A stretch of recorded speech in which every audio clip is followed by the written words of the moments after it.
Ayan, magandang araw sa inyo mga kaibigan. Ito nga, sumurrender na itong driver ng Escalade SUV na dumaan sa busway nitong November 3. At sa pag-surrender nga nito ay lumutang yung pangalan ng isang senador.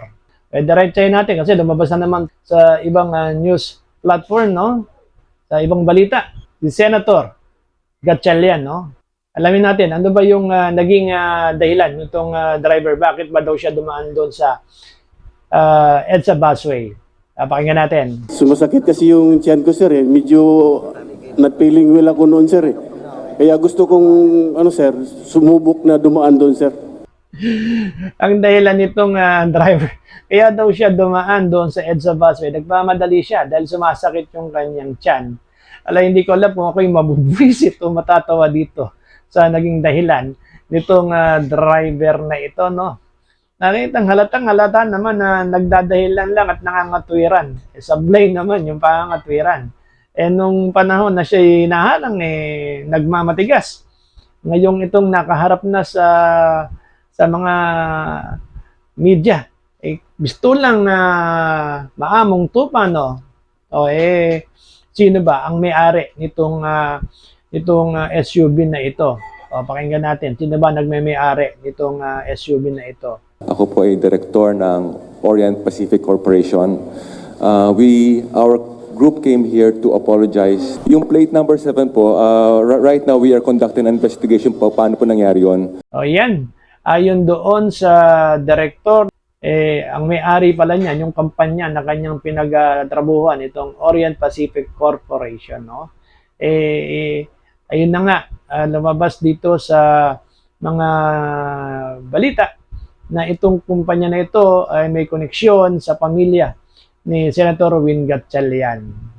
Kaya siguro malakas yung loob nitong kumpanya na ito na gumamit ng ganitong plate number, no? Pero natatawa rin ako rito sa sa director nitong kumpanya na ito. Ang sabi niya iniimbestigahan daw nila kung paano sila nagkaroon ng ganong plate number. Utot mo. Kami pinagloloko mo, hindi mo alam. Bali sana kung wala kayong kung hindi konektado yung isang senador sa inyo, baka maniwala pa ako. Ayan. Ano ba yung mga naging penalty? Eto, pakinggan natin kung ano yung mga naging penalty nitong driver doon sa kanyang ginawang pagpasok doon sa EDSA busway. Ayan. Doon po sa pag-enter niya po sa bus lane, despite yung mga signages, disregarding traffic sign po yon. Ito po ay may multa na 1,000. Sa reckless po, ang unang violation is 2,000. Ito po ay illegal use of protocol plate. Ito po ay may multa po na 5,000. So yung mayroon pa isang violation na failure to attach yung regular plate po niya. Ito po, 1,000 din po ito. Sir, siguro dagdagan ko lang. Yes, sir, of course. Ito yung preliminary findings natin based on the admissions lang na ginawa ng driver today. No?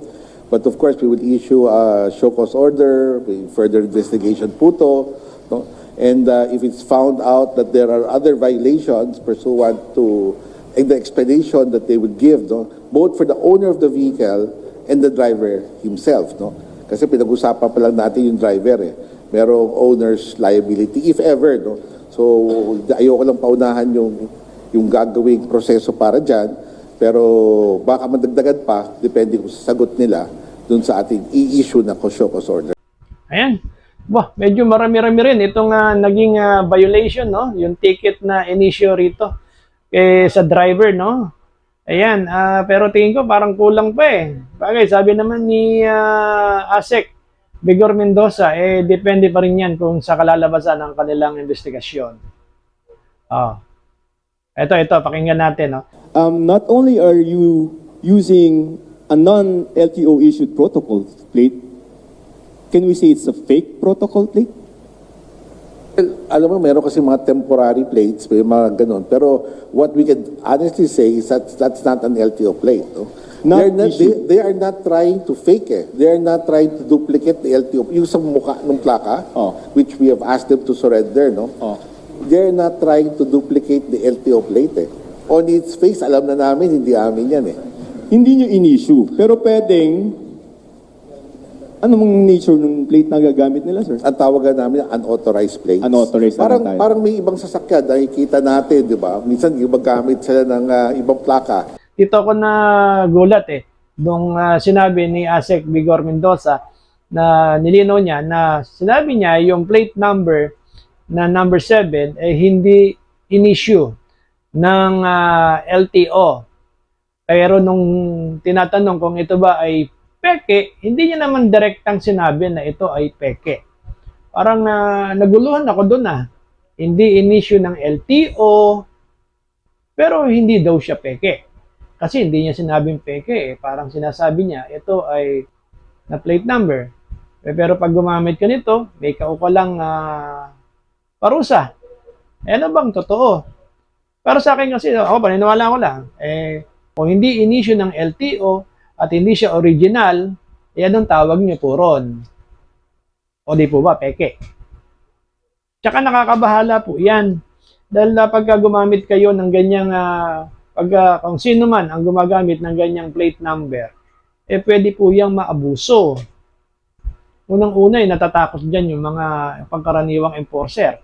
Kung may kaunting paglabag yan sa batas trapiko, hindi na sinisita yan. Kasi malay naman nila kung sino yung may-ari ng sasakyan na yun. Pag nakitang number 7, syempre, ang alam ng mga enforcer, alam nila na yan, nasa gobyerno. Yung marurunong talaga, alam nila na senador yan. Kasi pagka nakitang 7, plate number 7, senador yan. Umiiwas din sa bulilyaso itong mga enforcer na to. Ang sabi ko nga, pagka ganyan yung nangyari, maaabuso yan, baka magamit pa sa mga krimen, yung mga ganyang plate number. Kaya dapat yan, natuturuan yung mga enforcer na pagka nakakita ng ganyang number, tignan mabuti, ituro kung ano ba yung original, kung ano yung hindi original. Malalagay ang LTO niyan sa alanganin na naman. Ako po, sana naman po, maayos nyo yan, LTO. Baka kailangan pa ba si Congressman Busita dyan? Ako po, wag naman po. Kaya nyo na siguro yan. No? O, sige po. Sa mga kawayan natin, mag-comment po kayo kung sa tingin nyo ay tama na yung ibinigay na penalty doon sa driver o kailangan pa itong dagdagan para hindi na ito pamarisan pa ng ibang mga may-ari ng sasakyan, mga nagbabalak pang pumasok dyan sa EDSA busway. Muli po, magandang araw sa inyo. Mabuhay po kayo mga kaibigan.